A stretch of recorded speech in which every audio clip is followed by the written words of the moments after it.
Relation मैंने कराया है ये आपको पता होना चाहिए अच्छे से, ठीक है। इसकी ही जरूरत पड़ेगी, कई बार यूनिट्स की भी जरूरत पड़ जाती है। अच्छा एक चीज और बताता हूं मैं यहाँ पे, कई बार इस तरह की चीजें डायरेक्टली आपको वाइवा में पूछ ली जाती है कि 1 वोल्ट का मतलब क्या है। 1 वोल्ट का मतलब है 1 joule per coulomb, 1 joule per coulomb. कई बार इसको न्यूटन के हिसाब से भी यूनिट दी जाती है, जूल को हम ये बोल सकते हैं 1 न्यूटन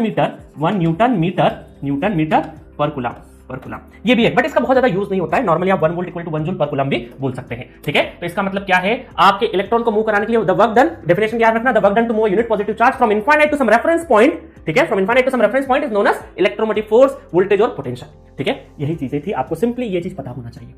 थोड़ी सी और आगे बात करते हैं, बहुत सारी चीजें होती है। देखिए इलेक्ट्रिसिटी अगर मैं बात करूं, इलेक्ट्रिसिटी में आपके घर में इलेक्ट्रिसिटी हम हमारे आसपास सभी जगह देखते हैं, तो आपको दो चीजों में नजर आएगी इलेक्ट्रिसिटी, एसी और डीसी, है ना। एसी और डीसी दो हिस्सों में हमने बांटा है इलेक्ट्रिसिटी को। तो ये देखिएगा, ये है आपका डीसी और ये है आपका एसी।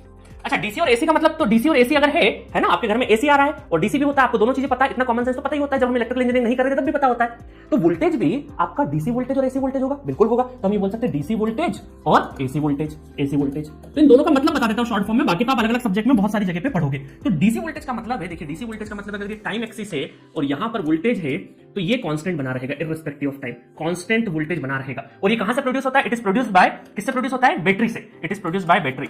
ये वोल्टेज कहां से निकलता है, it is produced by battery, produced by battery, है ना। आपने छोटी छोटी बैटरी देखी होगी, आपके घरों में भी छोटी छोटी बैटरी होगी। अब आप बोलोगे सर बैटरी तो कांस्टेंट वोल्टेज नहीं देती है, ये मैंने आइडियल ग्राफ बनाया है, क्योंकि बैटरी को आप बहुत दिनों तक रख दोगे तो ऑटोमेटिक डिस्चार्ज होती है। जैसे हमारे मोबाइल की बैटरी होती है कि नहीं, है ना, मोबाइल की बैटरी है, अगर हम मोबाइल चार्ज नहीं करते, यूज में भी नहीं लेते हो, 1 दिन 2 दिन 4 दिन 10 दिन 15 दिन बाद देखोगे तो आपने भले यूज नहीं करा, बट ऑटोमेटिक क्या, भले आपने स्विच ऑफ भी रख दिया, तो भी आपकी जो बैटरी है वो थोड़े दिनों बाद कहीं ना कहीं उसमें जो वोल्टेज है वो खत्म होने लगेगा। तो हम ये बोल सकते हैं कि बैटरी ऑटोमेटिक डिस्चार्ज हो सकती है, बट ये प्रैक्टिकल केस है। आइडियल तो ये ग्राफ क्या है, आइडियल ग्राफ है, टाइम के साथ में अगर वोल्टेज नहीं बदले तो कौन सा वोल्टेज कहलाता है, आपका डीसी वोल्टेज कहलाता है। ये आइडियल ग्राफ है। प्रैक्टिकली तो क्या होगा, प्रैक्टिकल अगर ग्राफ पे जाऊं तो प्रैक्टिकली थोड़ा थोड़ा जैसे जैसे टाइम जाएगा तो ऑटोमेटिक वोल्टेज आपका डिक्रीज होते जाएगा, ठीक है। अभी ये आइडियल ग्राफ बनाया। एसी वोल्टेज की अगर बात करें तो एसी वोल्टेज क्या होता है, देखिएगा एसी वोल्टेज है कि टाइम के साथ में, इसको सिंबल भी हम लोग वी ऑफ टी करेंगे, ये साइनोसॉइडल टाइम के साथ में चेंज होता है। जरूर नहीं साइनोसॉइडल कैसा भी हो सकता है पैटर्न, ठीक है, बट मेजरली हम लोग साइनोसॉइडल की बात करते हैं एसी में, क्योंकि इसका जो जनरेशन होता है वो साइनोसॉइडल में होता है। और कैसे इसको प्रोड्यूस करते हैं, इसको it is produce by AC generator, AC